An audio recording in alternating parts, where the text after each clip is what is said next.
I am not afraid. I was born to do this. Joan of Arc, a brave saint. Loyal to her country, loyal to God. This is her story. Joan of Arc, story by Natalie Rivera, Raisa Hernandez, and Sochi Solis.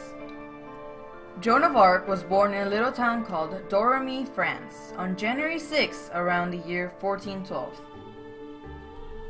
One day, when Joan was 13, she heard voices that she thought were the voices of Saint Michael, Saint Catherine, and Saint Margaret, the patron saints of her country, speaking for God. These voices led Joan to believe that God had chosen her to lead France in a long-running war with England, the 100 Years' War. The 100 Years' War, a war that lasted 116 years because of a series of disputes between England and France. The main reasons for this war were disagreements over rights to land and the succession to the French throne. Therefore, England and France went to war. In May 1428, Joan of Arc traveled from Domremy to Vaucouleurs. That was the nearest stronghold, still loyal to Prince Charles VII. She asked the captain of garrison, Robert de Badgercourt, for permission to join Prince Charles and his cause. He didn't take her vision seriously and returned her home. Joan of Arc didn't give in and went back in January 1429. Joan went at once to see the prince, but Charles was uncertain whether to receive her or not. His counselors gave him conflicting advice, but 2 days later he granted her an audience. Charles had hidden himself among his courtiers and had a servant disguised as him. When Joan entered, she made straight for him. She was able to recognize the king with the help of her voices.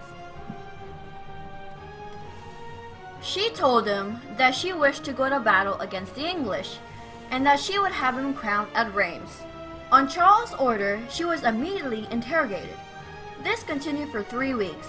Finally, Joan said she would give proof of her mission. On March 22nd, Joan wrote letters of defiance to the English. Also, in the report, the churchmen suggested that in view of the desperate situation of Orleans and the condition of its people, convinced Charles to let Joan lead the siege of Orleans. She announced that she must go and attack the English. After she armed herself, she hurried out to the east of the city toward an English fort where a battle of which she had not been told of was taking place. Joan's arrival stimulated the French army and was able to take the fort. On May 6, Joan and her forces advanced towards another English fort. The English evacuated immediately to a stronger fort, but Joan and La Hire attacked them there and took it by storm. On May 7th, Joan led the French at the siege of Orleans and was seriously wounded, but was treated and returned to the front line. This inspired her men, while the English were frightened. The French commanders maintained the attack until the English were defeated. On the next day, the English were seen retreating, but since it was Sunday, Joan refused any pursuit. Joan of Arc was ready to fulfill the major part in her mission from God, the crowning of Prince Charles VII as King of France. On May 9th, Joan left Orleans and met Prince Charles at Tours.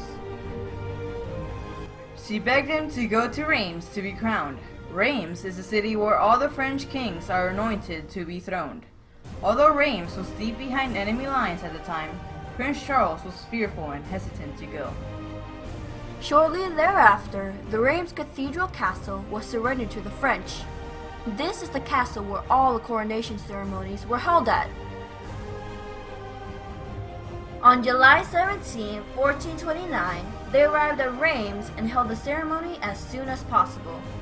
This would be the height of her military achievements. King Charles VII left Reims on July 20th.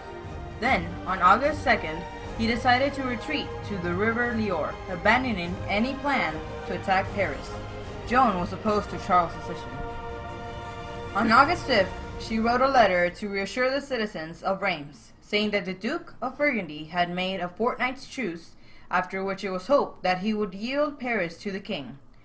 The truce was to last 15 days. Everywhere the people said Joan was now the idol of the French.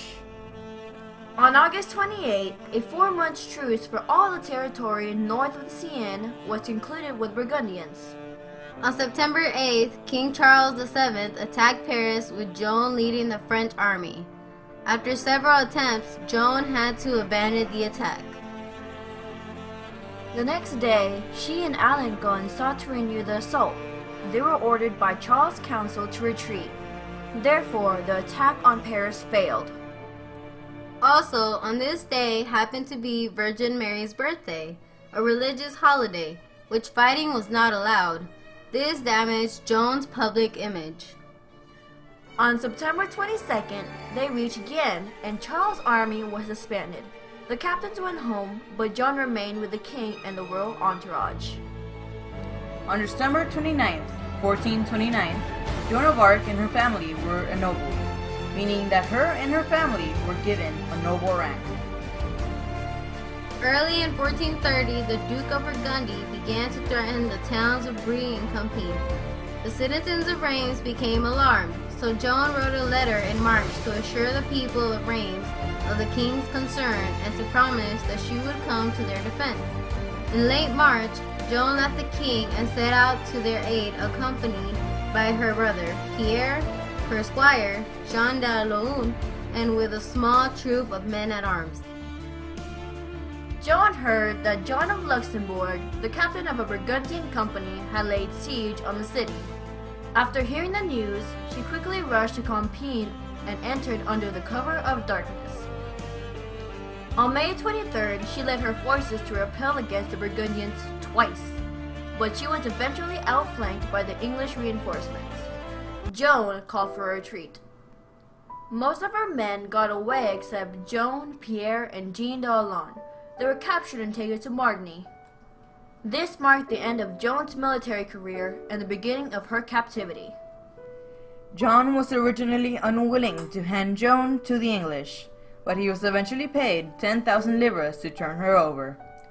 King Charles VII, who was working towards a truce with the Duke of Burgundy and his uncle King Henry VI of England, made no attempt to save her. She was brought to Rouen to face trial. When Joan of Arc learned that she was about to be turned over to the English, she threw herself off the prison tower but survived the suicide attempt. Her trial and interrogations lasted for the first 4 months of the year 1431. On May 30th, she was charged for heresy and witchcraft, which were crimes against the Church of England. Upon her conviction, she was burned at stake. She died at the age of 19. As time passed, France won the 100 Years' War. On May 16, 1920, she was canonized as a saint. She changed the church. She proves to them that even women have the ability to lead in war and the church was not always correct. She reunited France and reclaimed territories. She is the woman who shaped France. Those towns that Joan took back would have never been liberated with France's political situation, and Charles VII would have not become the King of France. All around in our world today, Joan of Arc has had a presence. From the beginning of the United States, she has inspired people to do more for liberty and freedom. Joan of Arc has been seen in every theater of war that America and the rest of the free world have participated in, from buying war bonds to giving blood for the wounded. She has had a direct connection to the women's rights movement. Many schools, churches, and buildings bear her name. Some of the most famous architectural structures have been touched by her, including one of the most visible within our land, Lady Liberty. Often, people do not notice that the statue stands on broken chains, representing the end of oppression and slavery. Joan of Arc has and will continue to be an iconic figure to inspire and show that one young woman can change and improve how we live.